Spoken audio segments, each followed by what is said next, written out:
besar kan orang ini? Gerombolan monyet membentuk organisasi monyet dan laskar monyet yang di-backup sejumlah oknum jenderal. Bahkan belakangan terang-terangan membelokkan sejarah Indonesia dengan menghapus semua peran dan jasa Tunggang Karang dalam perjuangan kemerdekaan Indonesia. TV Al-Waha. Hot Inspiration.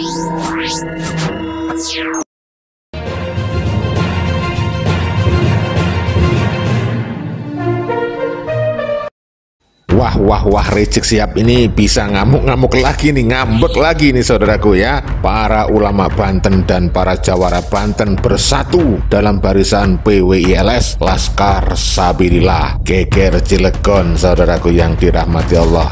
Demi Allah, jangankan satu Gus Dur, 1000 sejuta Gus Dur pun akan kita lawan. Para ulama dan jawara bersatu melawan penjajahan model baru yang dibikin oleh oknum-oknum Pahlawi, penjajahan spiritual. Pada Presiden Prabowo Subianto agar segera instruksikan Panglima TNI dan Kapolri untuk secepatnya gelar operasi pembasmian gerombolan monyet.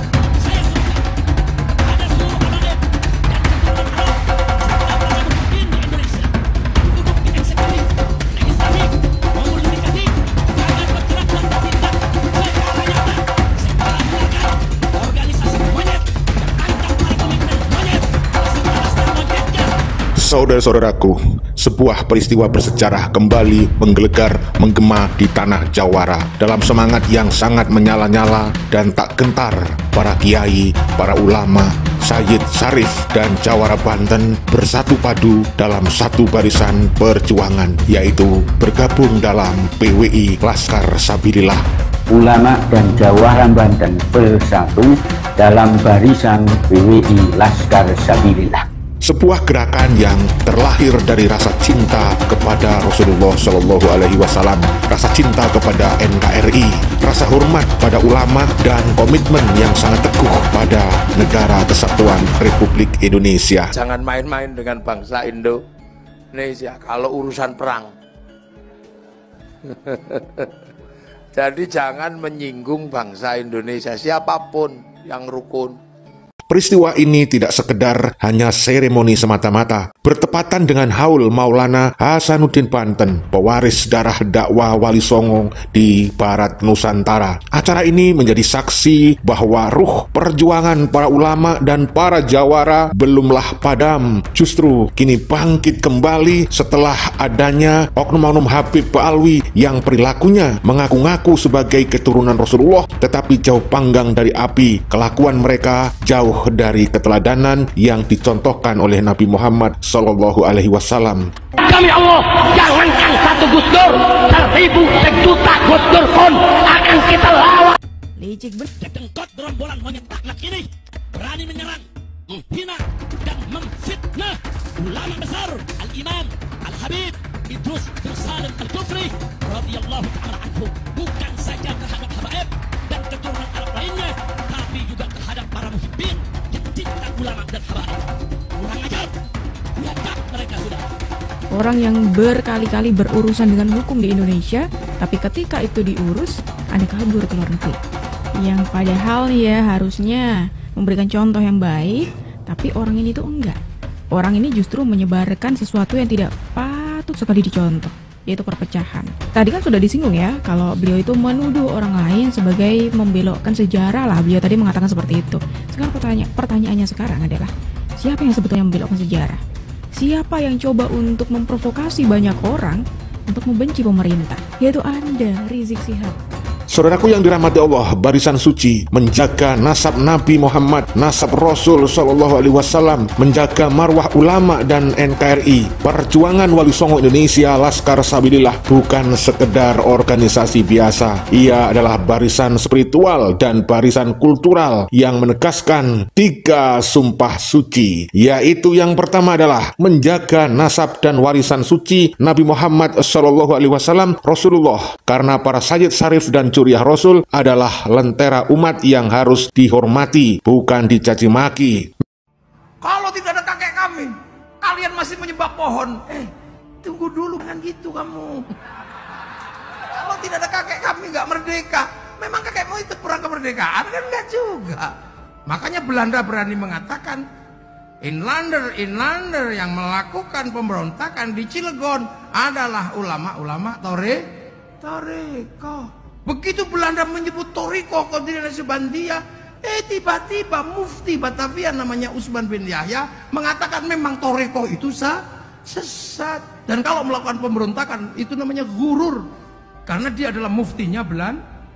Tambah kencang perlawanan Belanda karena apa? Ditopang oleh fatwa Mufti Batavia. Loh, kalau tiba-tiba kita merdeka karena perjuangan kakek aneh, kakekmu di mana? Orang pemberontakan Banten aja kalian malah menghabisi ulama-ulama Cilegon. Loh, itu jadi keras di sini dulu. Toreko disesatkan. Ketika Belanda hanya mengatakan bahwa ini ulama Toreko, maka kemudian yang punya fatwa bahwa Toreko itu sesat, ya Mufti Batavia itu. Loh, ini kan kita masih punya sejarah. Ya sudah, kalau itu masa lalu ya sudah. Abu Lahab ya tetap Abu Lahab, nggak usah dibikin Abu Lahab itu pahlawan.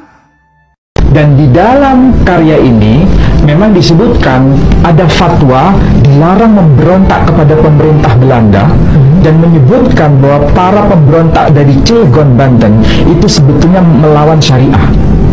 Menurut fatwa dari Habib Uthman bin Yahya. Berarti larangan untuk memberontak itu ditulis di buku ini. Termasuk pelarangan untuk membaca tafsir berbahasa Belanda yang diterjemahkan oleh Sudewo ini juga dari Habib Uthman bin Yahya. Habaib Alwi membantai ribuan ulama pribumi. Seluruh rakyat Indonesia harus tahu bahwa para Habaib Alwi telah berhasil membantai ribuan ulama asli pribumi Nusantara. Ini sejarah tahun 1950 Masehi sampai tahun 1945 tatkala merdeka. Nah, kemudian yang kedua adalah untuk menjaga marwah ulama Nusantara agar para pewaris ilmu tak direndahkan di tanah yang mereka bangun dengan darah dan doa. Yang ketiga adalah setia kepada negara kesatuan Republik Indonesia karena mencintai negara adalah bagian dari iman dan Indonesia berdiri berkat perjuangan para ulama dan para santri. Geger Cilegon itu kan menginspirasi bahwa memperjuangkan harkat manusia itu ada yang sampai pada tingkat nyawa dipertaruhkan. Itu makanya ada yang disebut pahlawan. Pahlawan adalah orang-orang yang memperjuangkan bukan hanya nasib dirinya, tapi nasib harkat martabat manusia. Dan Geger Cilegon adalah harkat martabat manusia yang ditindas waktu itu oleh penjajah, melahirkan perlawanan. Nah, perlawanan itu harus kita ingat bahwa Cilegon pernah punya putra-putra terbaik yang memperjuangkan menjadi bagian dari perjuangan yang akhirnya jadi Indonesia. Makanya Kiai Wasit dan beberapa kiai sebenarnya itulah pahlawan yang real, memang pahlawan Indonesia. Maka pemerintah jangan melupakan jasa para pahlawan ini. Itu digantung Belanda karena memperjuangkan tanah kelahiran, memperjuangkan tanah di mana Belanda mengambil hak orang dengan cara paksa. Kiai Wasit dan teman-teman membuktikan itu bahwa menjadi pahlawan bukan cita-cita, tapi bahwa harkat martabat manusia tidak boleh ditindas. Itu adalah keyakinan yang harus selalu dijaga. Masyarakat Cilegon kali ini sedang memperjuangkan Kiai Wasit sebagai pahlawan nasional. Pandangan Gus? Oh, sudah betul, sudah betul. Orang-orang yang berjuang merelakan darah dan nyawanya, memang pemerintah harus mengapresiasi. Kalau diajukan sebagai pahlawan, tinggal pemerintah harus mengapresiasi. Itulah cita-cita masyarakat punya pokok dari masa lalu yang memperjuangkan harkat martabatnya. Saudara-saudaraku yang dirahmati Allah, peristiwa Geger Cilegon pada tahun 1888 di mana ulama dan jawara bangkit melawan penindasan Belanda kini mendapat ruh barunya dalam Geger Cilegon Jilid 2. Akan tetapi kali ini lawannya bukan penjajah bersenjata, tetapi arus pemikiran asing, dekadensi moral dan pengikisan identitas bangsa, pembelokan sejarah, pemalsuan makam dan lain sebagainya. Para ulama dan para jawara kembali bergandengan tangan, bukan membawa senjata tetapi membawa ilmu, membawa nilai, membawa akhlakul karimah. Perjuangan Wali Songo Indonesia Laskar Sabilillah adalah wadah perjuangan baru yang lahir dari akar-akar lama.